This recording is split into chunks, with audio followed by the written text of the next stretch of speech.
আমরা আনছি দেশকে সুন্দর করতে হবে, দেশকে। ধামিরহাটের প্রশ্নপত্র তছনছ, জড়িতদের শাস্তির দাবিতে ছাত্র সমাজের মানববন্ধন।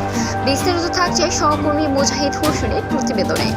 নওগাঁর দামিরহাটে এইচএসসি পরীক্ষার ইতিহাস দ্বিতীয় পত্রের প্রশ্নপত্র তছনছের ঘটনায় ক্ষুব্ধ প্রতিক্রিয়া জানিয়েছে মানববন্ধন করেছে স্থানীয় ছাত্র সমাজ ও এলাকাবাসী।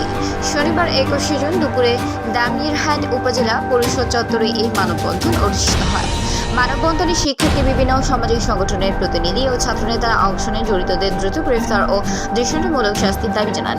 বক্তারা বলেন, থানার মতো একটি নিরাপদ সরকারি স্থাপনায় প্রশ্নপত্র তথ্য শুধু দায়িত্বহীনতাই নয়, এটি চূড়ান্ত প্রশাসনিক ব্যর্থতার প্রতিচ্ছবি।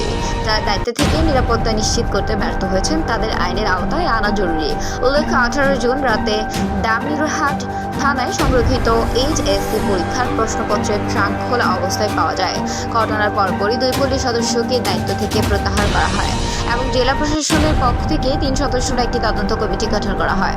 রাজশাহী শিক্ষা বোর্ড ওই প্রশ্নপত্র বাতিল করে নতুন প্রশ্ন পরীক্ষার সিদ্ধান্ত নেয়। মানববন্ধনে বক্তারা আরও বলেন, শিক্ষা নিয়ে এমন হিয়ালি সহ্য করা যায় না। এই ঘটনায় যদি দোষীদের দ্রুত আইনের আওতায় না আনা হয় তবে আন্দোলন আরও তীব্র হবে। ছাত্রনেতা, অভিভাবক ও সুশীল সমাজের প্রতিনিধিরা একযোগে দাবি তোলেন, প্রশ্নপত্র ফাঁস, তথ্য ও দায়িত্বে অবহেলার বিরুদ্ধে কঠোর ব্যবস্থা না নিলে ভবিষ্যৎ প্রজন্ম ক্ষতিগ্রস্ত হবে। এ বিষয়ে স্থানীয় প্রশাসনের পক্ষ থেকেও এখন কোনো মন্তব্য পাওয়া যায়নি। তবে তদন্ত শেষ না হওয়া পর্যন্ত বিষয়টি নিয়ে উদ্বিগ্নতা অব্যাহত থাকবে বলেই মন্তব্য করেছেন সচেতনা মহল। আর বিস্তারিত জানতে চোখ রাখুন জাতীয় দৈনিক অভয়নগর পত্রিকায়।